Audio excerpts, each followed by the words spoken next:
Liga o modo simpatia agora, Lohane. Bom dia, gente. Então, a gente está dando continuidade aqui aos nossos encontros, né? A nossa proposta de manter todas as segundas-feiras. E hoje a gente está aqui com uma colega que está saindo da sua zona de conforto, especialista, Lohana Tavares, que eu estou sempre cutucando, né, Lohana, para a gente discutir casos que fogem um pouco ali do que a gente está habituado, né, a discutir, e está trazendo um tema muito bacana, né? Então, eu espero que todo mundo aproveite. Eu estou sempre pedindo que vocês tentem tirar dúvidas, perguntem, né? E hoje a gente vai tentar falar aí sobre um cuidado bem específico e que a gente esquece, né, Lohana, muitas vezes, e traz muitas questões associadas não só à qualidade do cuidado, mas a questões de custo também. E a gente, não sei se o Joaquim vai topar fazer colocações também, mas a gente tem várias questões que a gente discute aqui na unidade também. Então, Lohana, muito obrigada, minha colega. Fique à vontade, a palavra é sua. Obrigada, Sinara. Eu que agradeço o convite. É sempre bom sair da zona de conforto mesmo. E aí tá aqui de manhãzinha, né, para falar de antibiótico, que é a cara do infecto, mas que dentro do cuidado paliativo, então a gente precisa falar. E aí, quando foi proposto para mim, né, a fazer essa aula, então eu comecei a construir, e aí eu comecei a me deparar com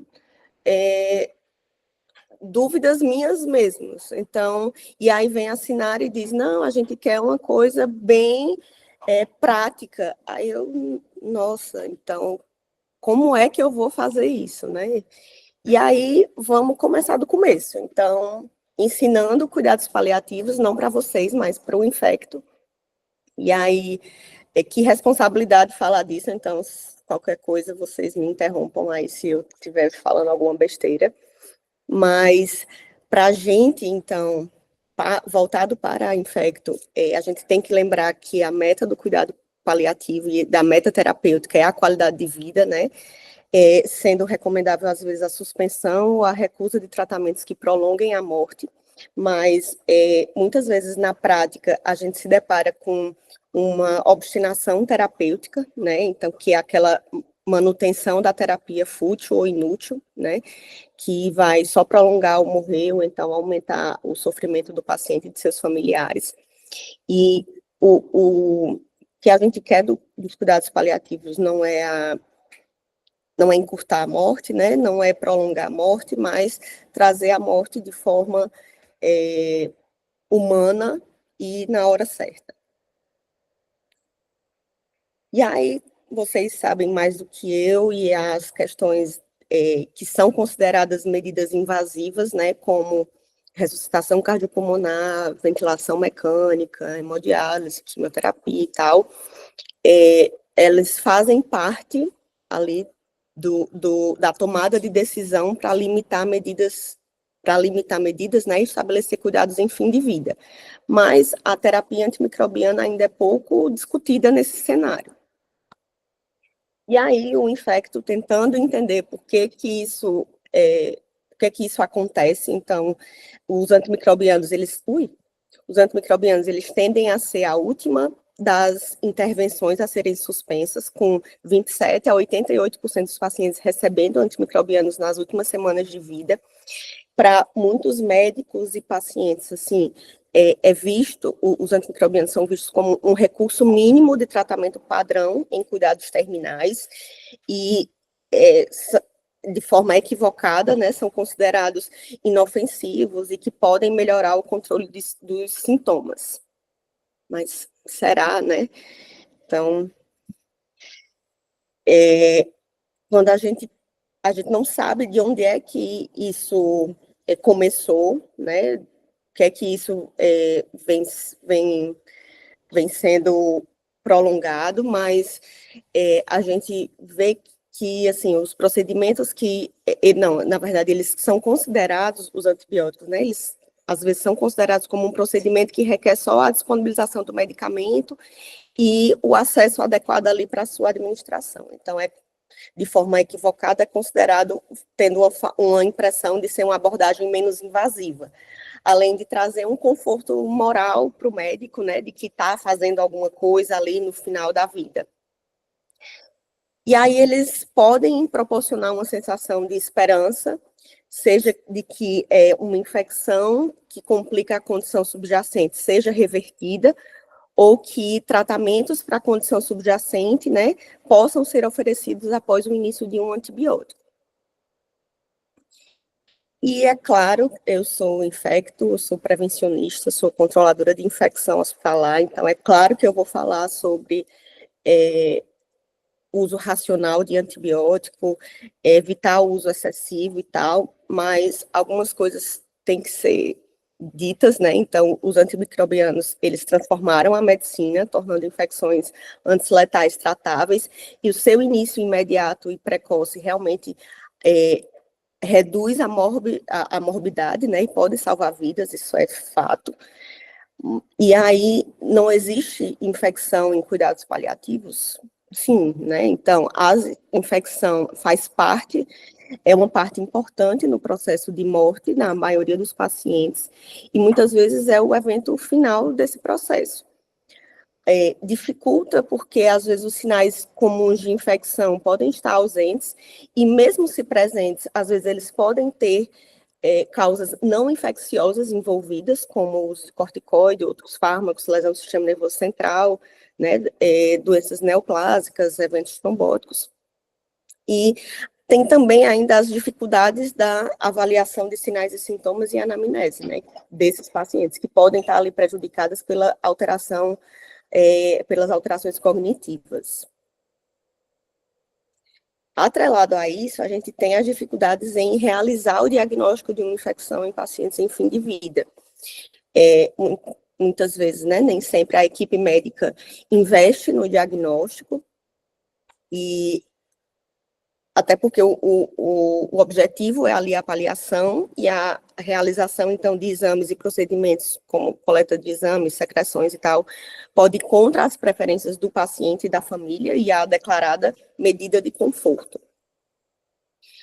E eu trouxe aqui esses dois estudos diferentes, mostrando exatamente assim, a ausência do diagnóstico. Então, nesse primeiro, 15% dos pacientes em cuidados paliativos, né, tiveram apenas, né, 15% tiveram uma doença infecciosa diagnosticada, e nesse outro, 51% foram tratados de forma empírica. As principais infecções são pulmonares e urinárias, mas eu até vi artigo de cuidado paliativo mesmo pediátrico, que também inclui sepsis sem foco como principais indicações para o início da terapia. E os antibióticos mais prescritos foram pipetazo e cefalosporina de terceira geração. E aí mais uma enxurrada de dados que todos só corroboram para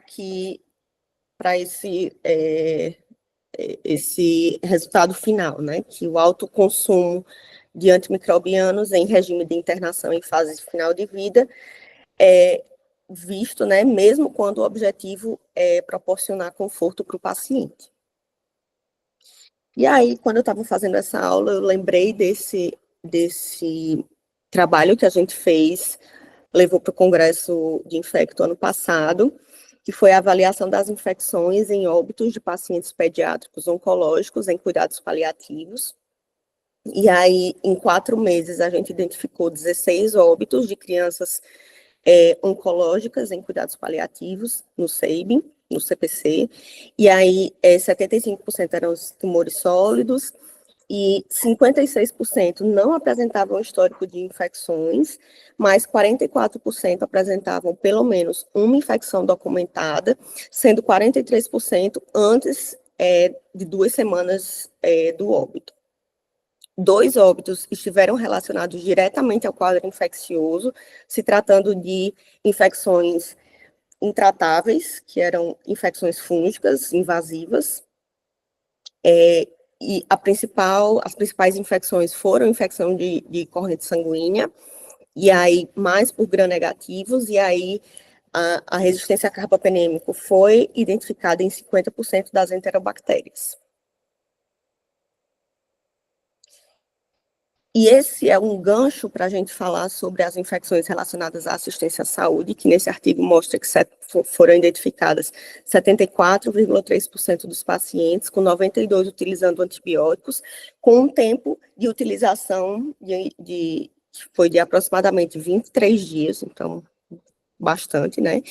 E por que falar sobre isso? Eu acho que a principal conclusão desse artigo foi esse possível ciclo vicioso em que pode entrar, né, nos cuidados paliativos. Então, que o aumento da internação hospitalar aumenta o risco, aumenta as taxas de infecção. No que eu tenho mais infecção, eu uso antibiótico. No que eu uso mais antibiótico, eu tenho mais resistência, mais micro-organismos resistentes. Se eu tenho mais micro-organismos resistentes, eu vou usar antibióticos de maior espectro, de amplo espectro, o que vai aumentar os dias de internação, aumentando a internação prolongada, aumentando as taxas de infecção, e assim vira um ciclo vicioso. E não é só sobre decidir sim ou não iniciar a terapia antimicrobiana, né? Seria também as vias de administração: oral, interal, intramuscular, intravenosa, subcutânea, sendo a oral, claro, a forma mais fisiológica, né, e preferida, mas nem sempre isso é possível. Intramuscular, normalmente evitada por causa da dor, e às vezes a via intramuscular, ou a via intravenosa é ali o próximo passo, mas que também com consequências, seja flebite, seja infecção de corrente sanguínea, seja colocação de um acesso central. Então, para tomar essa decisão, a gente tem que envolver a equipe multidisciplinar e o próprio paciente ou a família, né? E aí não tem como falar sobre via de administração e não falar sobre a via subcutânea, que é a hipodermóclise, mas eu tenho mais dúvidas, mais coisas para aprender do que para ensinar, então eu espero ouvir de vocês a experiência. Eu não tenho experiência em hipodermóclise, mas depois eu quero ouvir de vocês como é a experiência. O que a gente lê, né, é que é uma via acessível e confortável, com facilidade de inserção e de manutenção, com raras complicações locais e baixo custo, mas é considerada ainda off-label, que as evidências relativas mesmo à eficácia do tratamento ainda são escassas. A maioria dos dados são mais dos cuidados paliativos, né, dos serviços com cuidados paliativos. No Brasil, o que é mais prescrito, né, por essa via é aminoglicosídeo e teico, mas nesse outro estudo que foi internacional, eu não lembro qual era o local, mas por meio de um questionário lá, identificaram, então, que a maioria foi ceftriaxona, ertapenem, teico, aminoglicosídeo e amoxicilina, que lá fora tem endovenosa, né? E aí, muitas vezes, a decisão sobre o antimicrobiano em um ambiente de fim de vida podem ser impulsionadas, né, por emoções e não por necessidades práticas. Então, vamos entender um pouquinho os benefícios versus os eventos adversos. Os benefícios que estão claros pela literatura seriam em cuidados paliativos, seriam para tratar infecções sintomáticas, a fim de proporcionar o alívio dos sintomas, né, como objetivo ali da indicação, melhorando o sofrimento psíquico e proporcionando conforto para o paciente e seus familiares, mas nem sempre isso é possível. Então, eu vi mais de um artigo mostrando que nem sempre o antibiótico ele vai ajudar ali no alívio dos sintomas, né? Nesse artigo aqui de 2018, dos 44% dos antibióticos indicados para tratar sintomas, quase 70% não obtiveram alívio dos sinais, dos sintomas, né, por meio dessa terapia. Então, ainda é até controverso. E aí, os desafios e potenciais danos, eu começo aqui a falar da internação hospitalar, então, vem ali o desejo do paciente e da família, enfim, em melhorar, em ter a melhora clínica, mas também o desejo de morrer em casa, né? E aí, além disso, o aumento dos custos assistenciais relacionados ali ao prolongamento das internações, a dor, seja pela inserção de um catéter periférico ou central, ou administração intramuscular, a restrição mecânica, então, porque se eu tenho dispositivos invasivos, né, para a administração desse antibiótico, eu vou precisar ali de restrição mecânica, às vezes até contenção, né? As interações medicamentosas, sabendo que um dos objetivos, né, que a gente tem que implementar é reduzir a polifarmácia, né, além dos efeitos potencialmente tóxicos de alguns antibióticos, seja renal, hepático, hematológico, né, ou neurológico. A diarreia e a infecção por Clostridioides difficile. Então, quando eu fui tentar compilar algum dado para trazer além, né, eu só pensei em desconforto. Então, quão desconfortável é estar com uma diarreia, né, é estar com uma colite por Clostridium, além do isolamento, além das outras questões. E a resistência antimicrobiana, uma infecção ou colonização por um micro-organismo muito resistente, ele contribui negativamente ali para a qualidade de vida, seja porque o paciente vai ficar ali em precauções e isolamentos, pode se sentir, ele e a família, né, pode se sentir mais isolados mesmo, né, e pode aumentar o tempo de internação, aumentar os custos médicos, aumentar a mortalidade. E aí a decisão pela manutenção dos antimicrobianos no fim de vida, eu diria que como medida central, como objetivo central, né, não, objetivo não, como decisão central é ali conhecer a família e o paciente, então entender suas expectativas e vontades, evitar a percepção de desistência, então às vezes o antibiótico vai ser sim necessário, caso às vezes não para tratar aquela infecção, mas para evitar essa percepção da desistência, se não tiver conseguido ser conversado, né, durante o diálogo, saber sobre a incerteza, sobre o prognóstico, né, e a intenção de reduzir a dor ou desconforto. Na minha opinião, essas são as medidas centrais que a gente deve ter para tomar uma decisão sobre os antimicrobianos nesse processo. E aí, como é que eu vou fazer isso, né? Seria implementando metas terapêuticas objetivas, então, com avaliação diária dos resultados obtidos com a terapia instituída,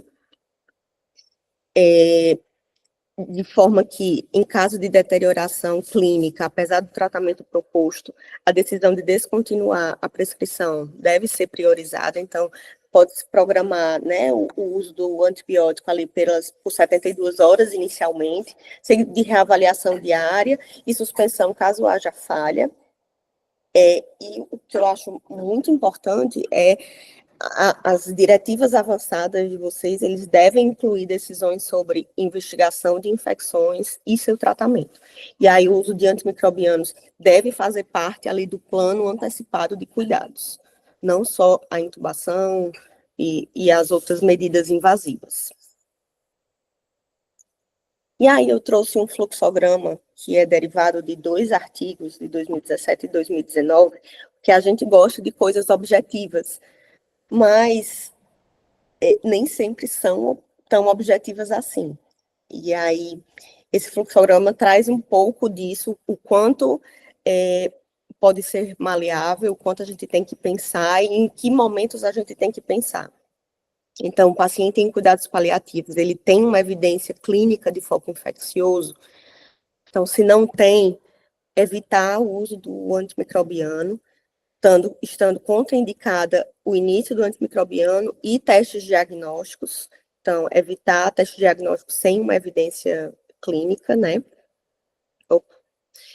E se tem um foco infeccioso, considerar a utilização de antimicrobianos, sim, mas pensar o tratamento promoverá alívio dos sintomas e ou potenciais benefícios, e quando a gente pensa nos benefícios, é o alívio dos sintomas, e para ser potencial benefício, a gente tem que lembrar dos potenciais riscos, então, o quanto é ali de sobrevida, o quanto eu tenho de sobrevida e o quanto eu tenho de riscos para aquele paciente, né? Seja o risco de alergia, diarreia, náuseas, infecções secundárias, micro-organismos resistentes, isolamento. Então, esse tratamento vai promover isso? Não. Então, não iniciar a terapia antimicrobiana. Mas, se sim, vai promover alívio dos sintomas ou potenciais benefícios, vamos lá para avaliar a outra fase dos riscos. Os riscos associados à administração. Então, se a necessidade é ver, e aí o risco de flebite, de infecção de corrente sanguínea, vai valer, né? Ou seja, existe ali um potencial perda dos benefícios do cuidado paliativo. E considerar a escolha de acordo com o foco infeccioso e a microbiota local, optando sempre pela droga de menor espectro, de acordo com os resultados microbiológicos. Depois disso, reavaliar o plano terapêutico em 72 horas, e aí, se houve melhora dos sintomas, ok, manter o antibiótico pelo menor tempo possível, isso a gente já fala, de 5 a 7 dias. E, se não teve melhoras, considerar a suspensão da terapêutica antimicrobiana. Às vezes nem sempre é fácil responder essas perguntas, por isso que a gente gosta de coisas objetivas, mas não é objetivo. E aí eu trago esse outro artigo que eu achei muito interessante, que é um artigo de 2024, que na verdade ele coloca um exemplo de um paciente e uso de antibiótico em cuidados de fim de vida. Era um paciente com abscessos intraabdominais recorrentes e foi se montado, então, uma estratégia de como, do que poderia, assim, fazer para melhorar o fornecimento ali do antimicrobiano no fim de vida desse paciente. E aí, a mensagem central do artigo é os desafios de comunicação entre o paciente e seus familiares e suas diversas equipes médicas, né? E aí, ele coloca que a decisão compartilhada, ela deve fornecer, né, ali evidências médicas claras, precisas e imparciais sobre os riscos e benefícios de todas as opções razoáveis, seja risco e benefício de fazer o antibiótico, de não fazer, entender os objetivos e as preferências de tratamento de um paciente e integrar essas informações em uma recomendação clínica clara. E aí, eu até imprimi aqui para eu não ficar com medo de não conseguir ler, mas outra coisa que eu vejo, outra coisa importante desse artigo foi assim, às vezes, delinear o objetivo mesmo dos pacientes envolve responder com maestria, né, emoções complexas e intensas, que são desde do paciente, do familiar e da equipe médica, da equipe de saúde, né, de forma geral. Então, montar esse circuito, eu achei bem interessante desse artigo. Então, primeiro, conversar, né, sobre as expectativas ali no início do curso da doença, definir as expectativas, né, e colaborar com as outras equipes em relação aos cuidados, né, desse paciente, no meio do curso da doença, discutir sobre a compreensão do tratamento e começar uma conversa sobre os objetivos do cuidado, né? E nos estágios posteriores, né, e fim de vida, vir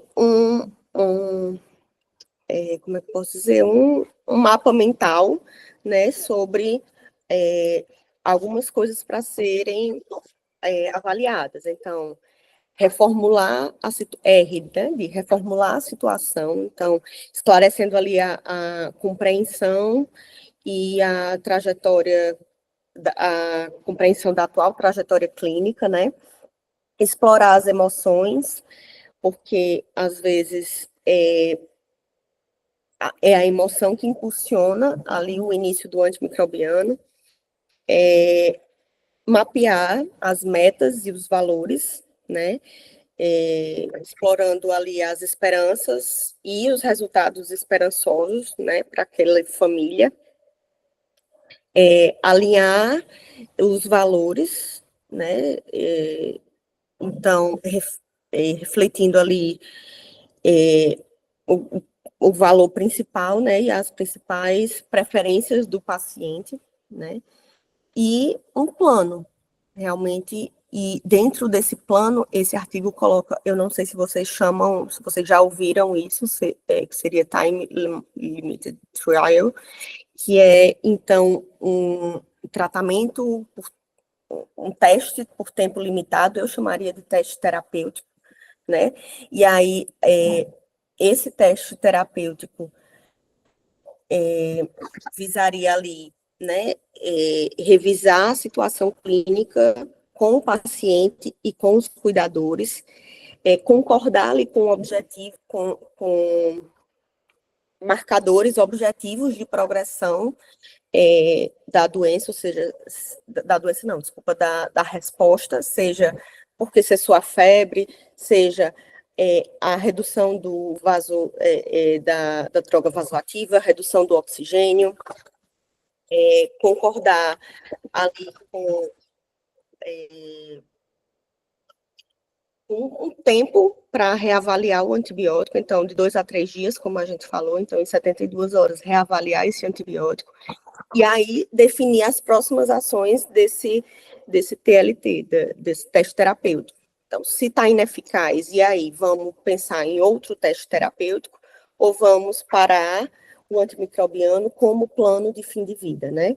E aí, para o sucesso desse teste terapêutico, ele depende do nível de confiança e do relacionamento entre pacientes, cuidadores e os médicos, de forma que vocês sabem muito mais gerenciar essas emoções complexas, né, por meio de habilidades de comunicação integrais. E o que eu achei de mais objetivo e mais, assim, objetivo mesmo, a palavra, foi desse guideline, desse book, em que crianças, nas últimas horas ou dias de vida, o antibiótico, ele não costuma fazer diferença para o curso do evento, mesmo quando tem uma infecção confirmada. E o que eu trago de lições para casa é que não existem diretrizes objetivas sobre a utilização da terapia antimicrobiana em cuidados paliativos, e às vezes a eficácia, tanto em relação ao aumento da sobrevida, como em relação ao controle de sinais e sintomas, é questionável, e além disso, sua utilização não altera a progressão da doença. E aí a utilização de antimicrobianos deve ser avaliada criteriosamente, o desenvolvimento de um programa com diretrizes específicas sobre a utilização de antimicrobianos em pacientes em cuidados paliativos contribui para reduzir a prescrição desnecessária, diminuir a frequência de hospitalizações e reduzir custos, e, como consequência, há impactos em infecções e colonizações por micro-organismos multiresistentes, diminuição dos possíveis eventos adversos e a redução da polifarmácia.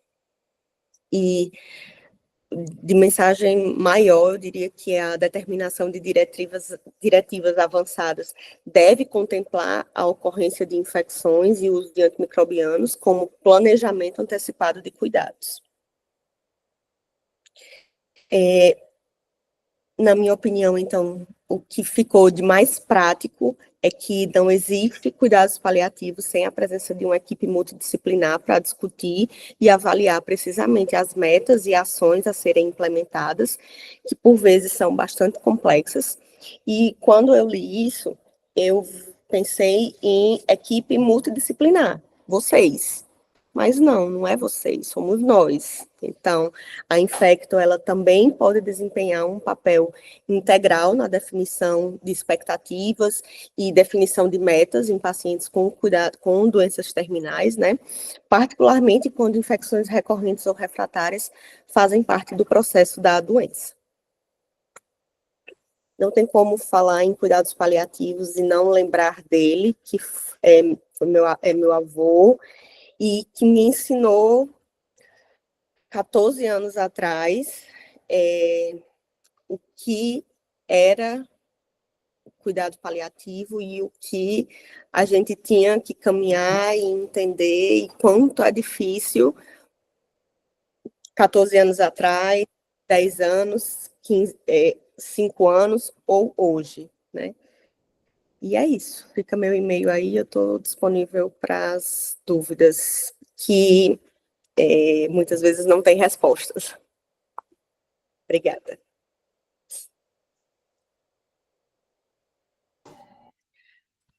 Ave Maria, Lohana.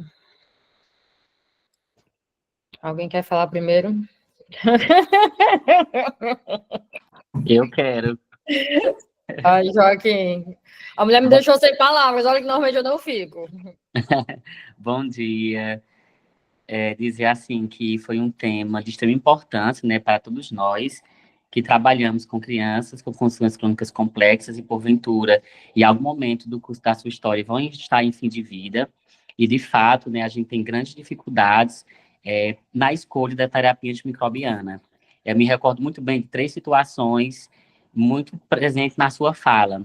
Primeiro, na escolha de um antibiótico, uma criança anencéfala, que ela já vinha com a cultura sensível apenas à torgena, e no momento da preparação para a prescrição, nós avaliamos, sim, os riscos e benefícios. Não sei se a doutora Sinara lembra, foi uma discussão ampla, a equipe não conhecia torgena, então aí a gente foi avaliar a questão da penetração, a droga que não penetra bem no sistema nervoso central, qual o benefício que ia ter, como é que a gente ia disponibilizar, né, uma droga que é cara e que não traria, de certa forma... O diagnóstico seria de sistema nervoso central, né? Sistema nervoso central, e decidimos que ela não tinha benefícios de não iniciar a antibioterapi. Então, foi o primeiro contato que nós tivemos, né, para o planejamento de uma antibioterapia baseada tanto nos pressupostos dos cuidados paliativos, né, que tem como objetivo controlar sinais e sintomas, e naquele momento o antibiótico ele não traria diferença nenhuma para a paciente. E o segundo momento foi do Cláudio, me recordo muito bem. O Cláudio ele tinha uma condição grave, já em fim de vida, né, na sua última internação conosco, e estava com infecção pulmonar e veio com a cultura sensível à mica e à torgena. De novo, torgena. E aí eu me recordo muito bem, quando eu falei numa mica, devido à dificuldade a gente ter uma torgena, o paciente ele relutou. Ele disse, Joaquim, eu não quero amicacina, porque ele já tinha uma história prévia do uso da amicacina, né, uma droga nefrotóxica, ele sofreu danos desse medicamento.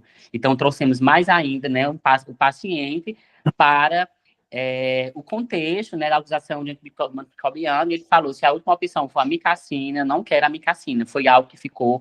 E a mãe, né, sabendo que tinha essa outra possibilidade, ela veio com toda a sua questão, né, para que a gente conseguisse esse medicamento, enfim, o paciente...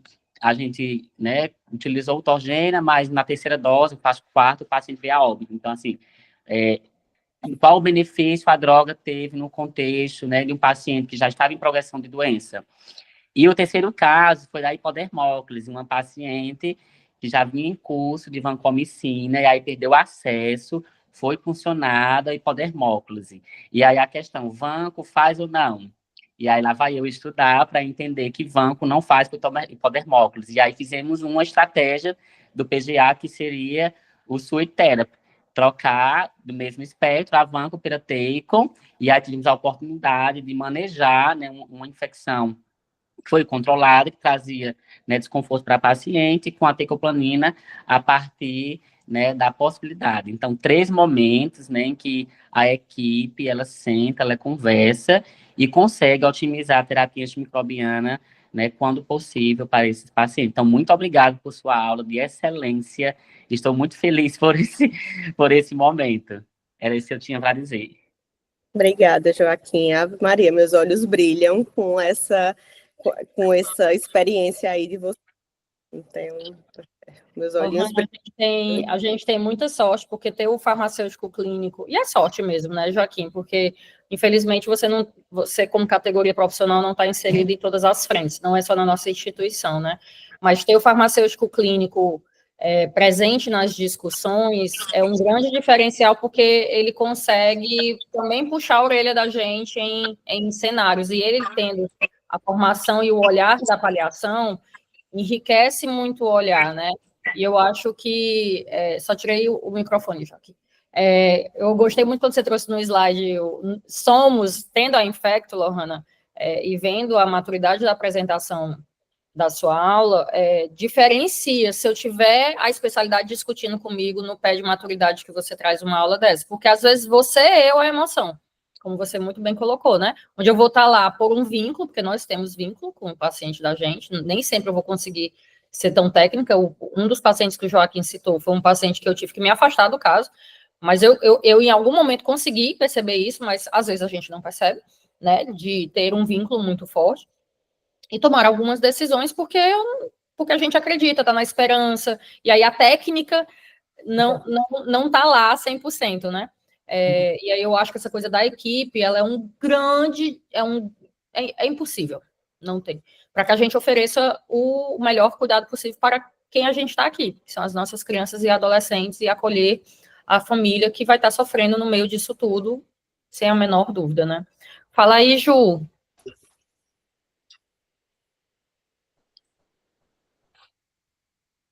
Tá fechado ainda, se tu estiver falando. É porque eu tava saindo do meio da zoada aqui. Tá.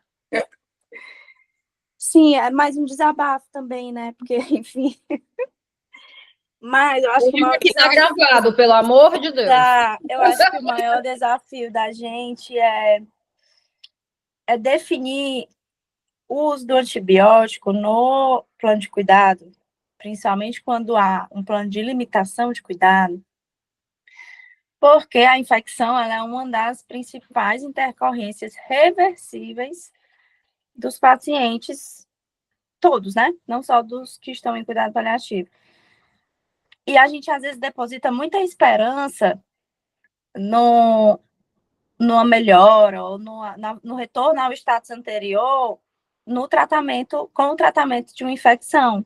E fica querendo investir e entra no que foi, inclusive, dito, na obstinação.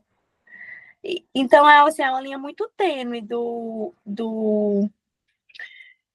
fazer ou não fazer, mas se a gente tem isso bem definido, bem desenhado, antes desse problema aparecer, se torna muito mais fácil, até para a gente, como foi dito também, né? Às vezes iniciar o antibiótico não é um conforto para o paciente, é um conforto para o médico.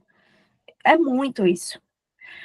Então, a importância de ter um plano antecipado, né? De definir isso mais cedo do que na hora que está acontecendo o problema, porque é muito ruim sentar com a família e literalmente desenhar no papel o que pode acontecer a partir dali, naquele momento, que a criança está com um choque séptico, está com, enfim, com uma infecção mais difícil de controlar, né? Os 2 caminhos que pode seguir, ou os 3 caminhos, depende do que você fazer.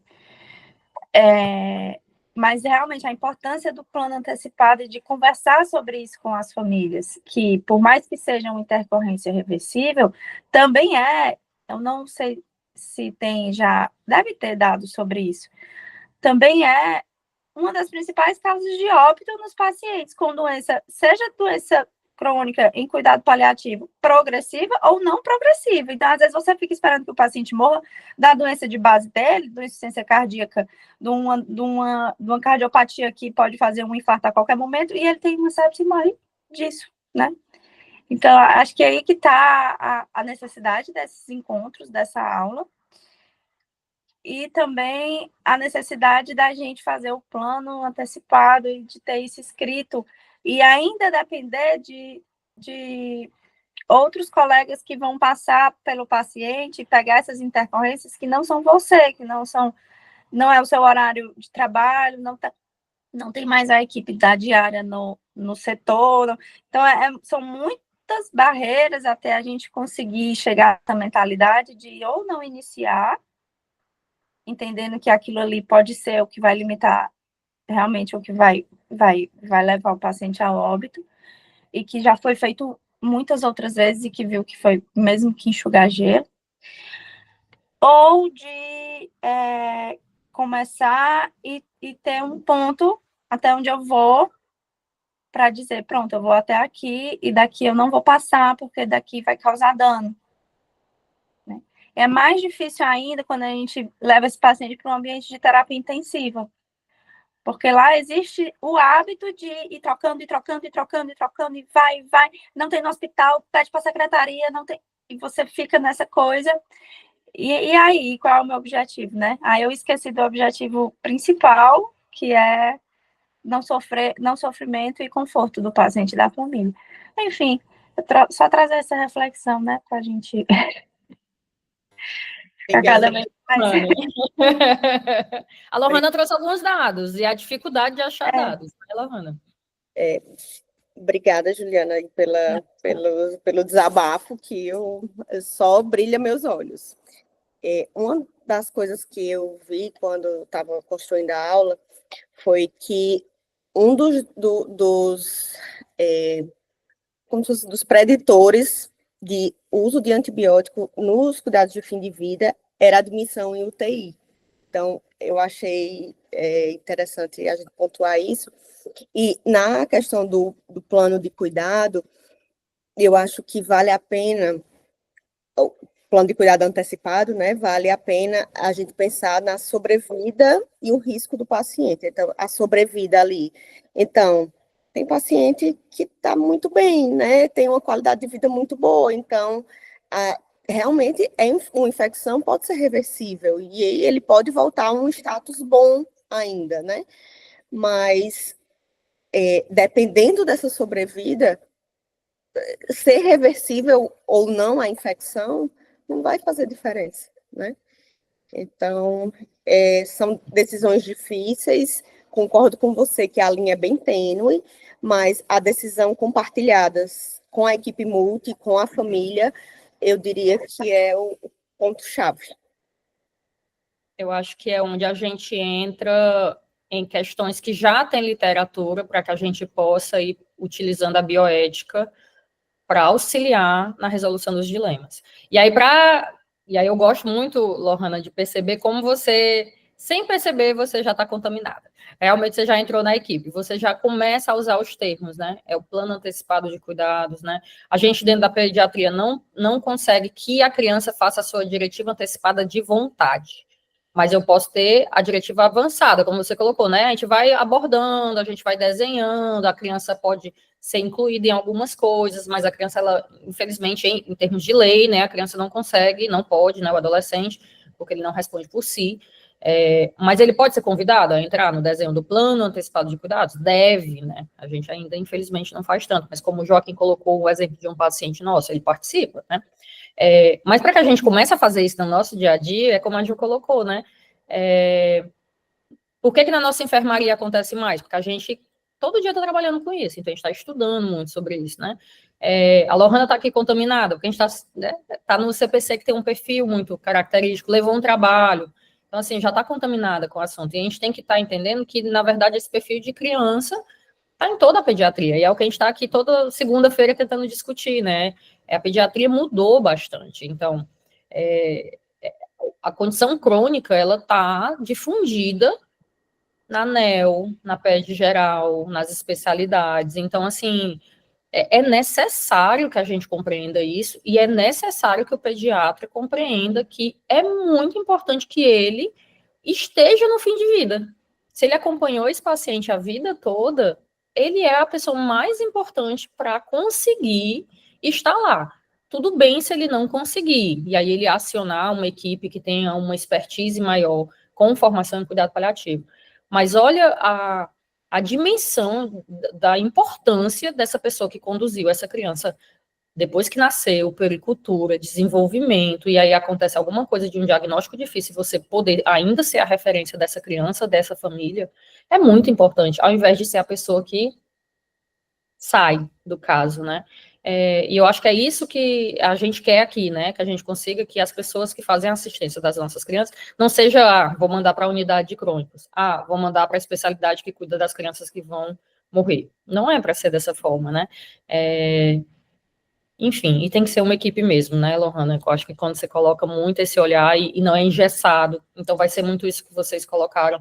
Vai ter casos que a gente vai avaliar se é reversível ou não é reversível, mas como que eu vou fazer com que uma família entenda que ele volta para a condição de funcionalidade igual ou menor se eu não converso, se eu não explico, se eu não antecipo, se eu não falo de prognóstico e evolução de doença? Aí a gente volta para o que a gente fala desde o início, né, Juliana? Todo mês com os meninos, né, Ivo? Comunicação. Se a gente não tem habilidade de comunicação para isso. Eu sei que na faculdade quase nenhum aqui recebeu formação para isso, mas a gente vai ter que correr atrás, né? Já que nós estamos propostos a cuidar de pessoas vulneráveis, e não só dessas pessoas, mas de um ciclo de famílias que vão adoecer nesse processo todo, né? A gente aqui na UCP tem famílias que estão internadas aqui há mais de 200 dias, meu povo. Então, é natural que exista um adoecimento das famílias também. Então, como se comunicar com eles, né? Como antecipar? Ficar só prescrevendo antibiótico, né? Como a Lohana está colocando. Aí eu boto antibiótico, aí fica 3 dias, aí roda. Aí mais 3 dias, aí roda. Mas aí eu vou parar onde? Eu estou revertendo? Eu estou progredindo esse cuidado? Ou nem é infecção? Porque o que me deixa louca também, Lohana, que eu percebo muito, é confirmação diagnóstica de infecção é cultura, né? Tudo negativo. E a gente mantém. Então, assim, mas eu entendo que é difícil, é por isso que eu acho que é muito importante ter um infecto com a gente, né? De, tipo assim, segurar na mão e dizer, amigo, não é infecção. Vem cá, vamos pensar em outro diagnóstico. Será que não é a cardiopatia, essa má perfusão? Não é baixo débito? Né? Esse menino está inflamado porque ele não está sendo perfundido, esses outros marcadores não são infecciosos, né? Porque todas as culturas estão negativas. Então, assim, porque às vezes fica muito na mão de um profissional médico, né? De meio que raciocinar. E aí é muito, enfim, é muito complexo, né? Então, eu acho que quando está todo mundo, um segurando na mão do outro, né? Compreendendo e tomando essas decisões juntos, porque todo mundo quer a mesma coisa, né? Ninguém está saindo de casa para trazer prejuízo para os nossos pacientes, né? Vai deixar de ser fácil, né? Mas vai ser mais confortante, né? Vai ser difícil também, mas a gente pode se ajudar. E deve, né? E a gente tem que escrever, colega, porque eu estava vendo o que tu estava dizendo aí, eu ainda tenho para mim, Ju, que a gente ainda usa muito antibiótico nas 2 últimas semanas de fim de vida. Fiquei com essa pulguinha aqui atrás da orelha. Eu acho que a gente tem muito paciente sem antibiótico, porque aqui na nossa unidade, Lohana, eu acho que a gente teve um óbito com não planejado, desde que foi aberta a unidade. Todos os outros óbitos foram com plano de cuidado, mas eu não... Isso é a única coisa que eu sei, com plano de cuidado, com controle de sintomas, mas eu não sei a prescrição. Eu não revisei. E também alguns acabaram morrendo na UTI, porque ainda tinham indicação de ir para a UTI. Aí o que foi feito lá também acaba... Eu não estou falando, porque aí a avaliação tem os dela também, que a gente vai revisar os da avaliação. Mas dentro da UCP, os pacientes em fim de vida da UCP, eles tinham um plano de limitação. Então, como a Lohana muito bem colocou, nós já amadurecemos para algumas medidas de intervenção, como reanimação cardiopulmonar, intubação orotraqueal, isso de droga vasoativa, mas a gente não está falando do antimicrobiano. E ela está certa. E até ir para a UTI. E eu acho que o que acontece muito também é achismo mesmo, né? Baseado aqui no que eu tenho visto. A gente começa o antibiótico, a gente sabe que ele não está fazendo efeito e a gente não tira. É isso que eu estou Aí, às pensando. vezes, deve estar lá na prescrição de perfumaria. Da gente, Ou de uma perfumaria ruim, até, porque o dependendo da Joaquim toxicidade, foi ele pode ser até... aí essa é a diferença. O Joaquim é quem nos... Isso aqui! E aí ele dá uma puxada. Mas eu estou entendendo, Lohana, isso que você trouxe, porque dentro do plano, algumas vezes a gente, como paliativista e parecerista, a gente consegue direcionar essa parte. Mas eu assumo que, por exemplo, desses que eu me recordo, que eu meio que só tiquei aqui para eu depois revisar os prontuários, né? Eu não pus essa observação, por exemplo, tu tá entendendo? Tipo aqui, agora, se tu me pergunta, eu não me recordo. Uhum. E, tipo assim, nem de suspender o antibiótico quando já está ali caminhando mesmo pro fim de vida. Exatamente, porque meio Então, que tá a lá, gente... terminando o fim de vida e ele tá lá infundindo. Tipo assim, seria uma coisa que já está muito óbvio. Eu não fazer alguns procedimentos dolorosos. Isso aí já está, né? Já incorporou. Como a Ju falou, o antibiótico ainda não foi incorporado. Então, assim, eu acho que essa aula hoje ela traz uma reflexão para a gente assim, ó, isso aqui também. Aí é por isso que eu estou pensando aqui, ó, isso é uma coisa extremamente importante da gente, pô, tô com um serviço em construção que está querendo, que é um serviço de referência, né? Mas se eu fizer um retrospectivo, provavelmente a gente ainda tem esse dado, vamos ter compaixão com a gente, mas esse dado de uso de antibiótico, talvez. Mas isso não é vocês, né? É a ainda literatura, né? o mundo, né? Exatamente. O que a gente tem que fazer é sair, Exato. caminhar, né? Então, não adianta a gente saber que o antibiótico não vai fazer efeito, mas deixa ele aí.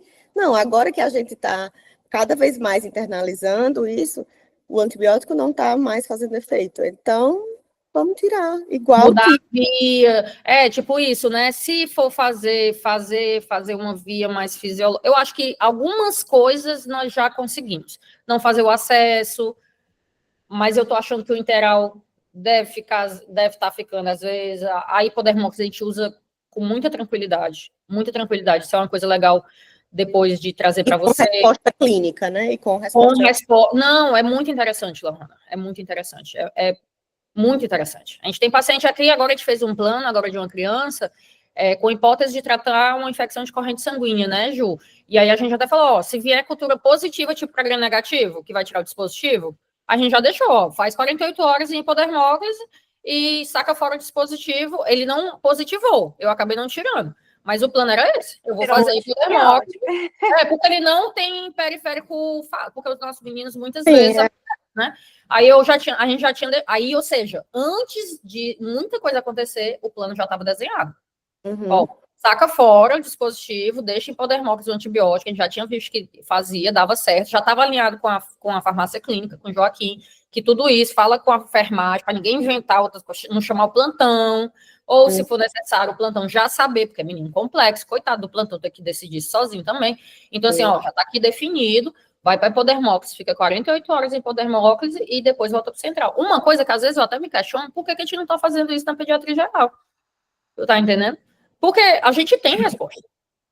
A gente não é um menino que a gente vê que ele entrou em sepsis, descontrolou, chocou e não, a gente faz sedação em paciente em fim de vida que supostamente ele, claro, não é um paciente em choque, mal perfundido, né, é demasiado, porque aí tem algumas contraindicações, né, relativas por conta da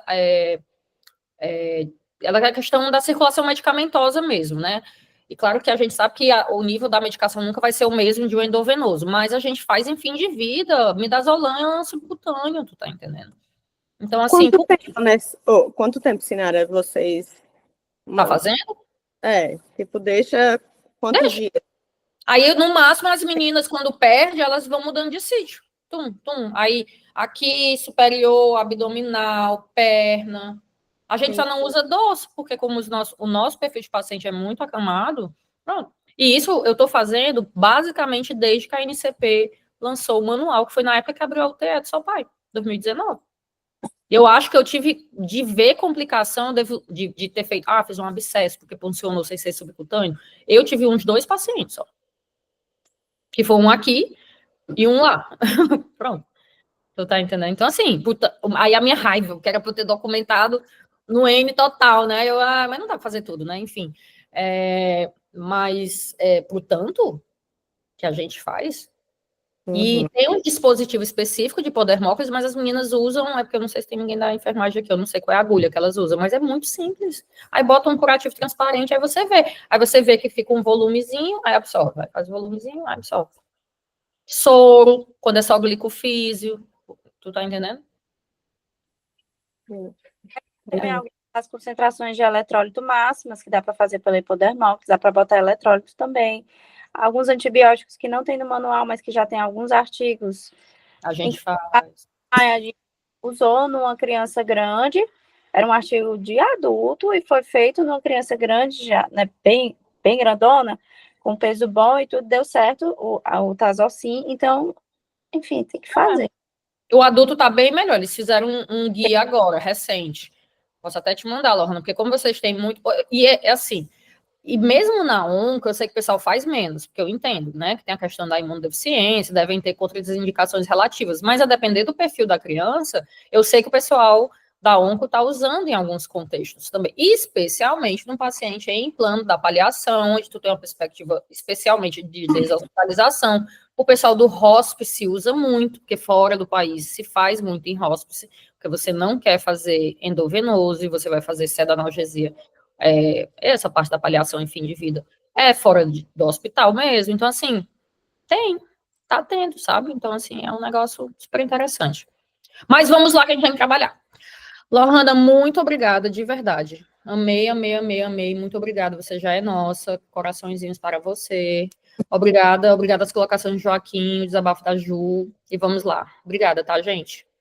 Obrigada, pessoal.